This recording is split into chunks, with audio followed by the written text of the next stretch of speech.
and I rise on a slightly different move, Mr. Speaker.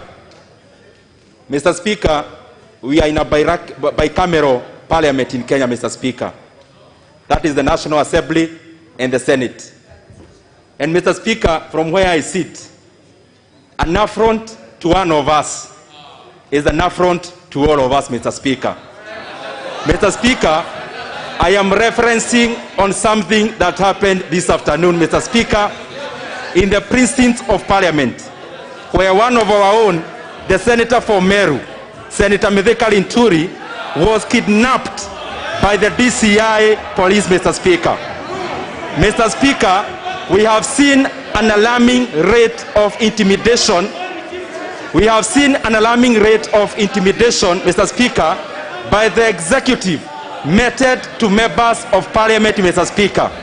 And Mr. Speaker, I seek your direction. Now, honor members,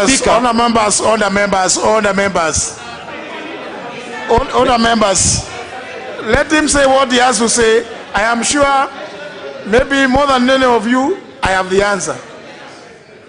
Mr. Speaker, so let him say what he has to say. We have seen an alarming rate of intimidation, Mr. Speaker, meted on members of Parliament, and especially by the executive.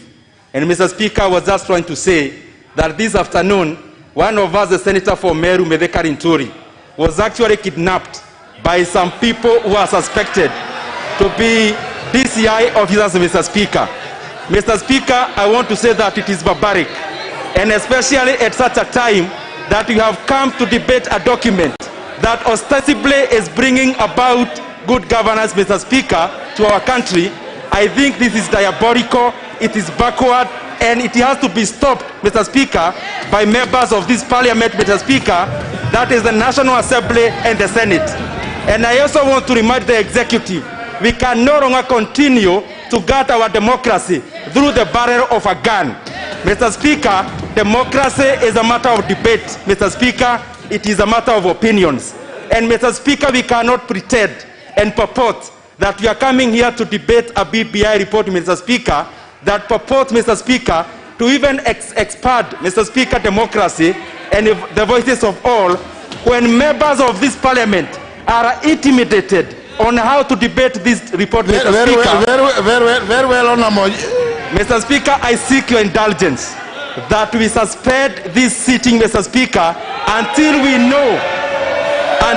know the welfare of one of us, Senator, whom actually we don't even know whether he is alive, Mr. Speaker, after he was kidnapped by the DCI officers at the precincts of this Parliament.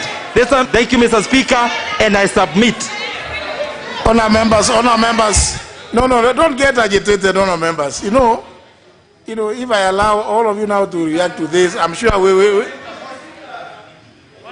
just a minute. Don't raise up your hands now, please.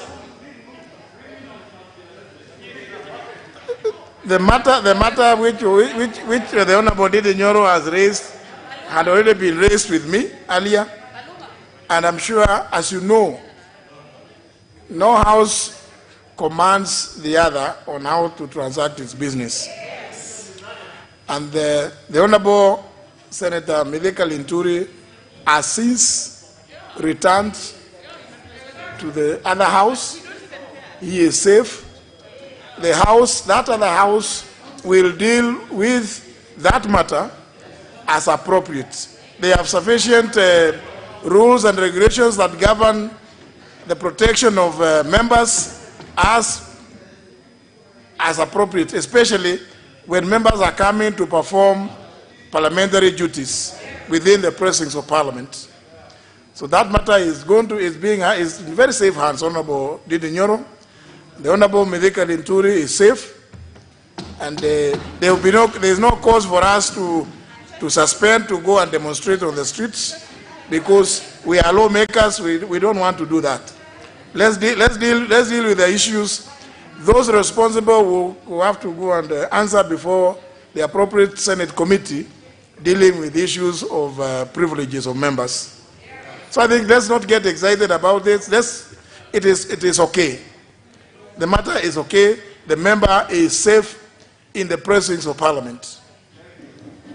So let's not let's now do business, honourable members.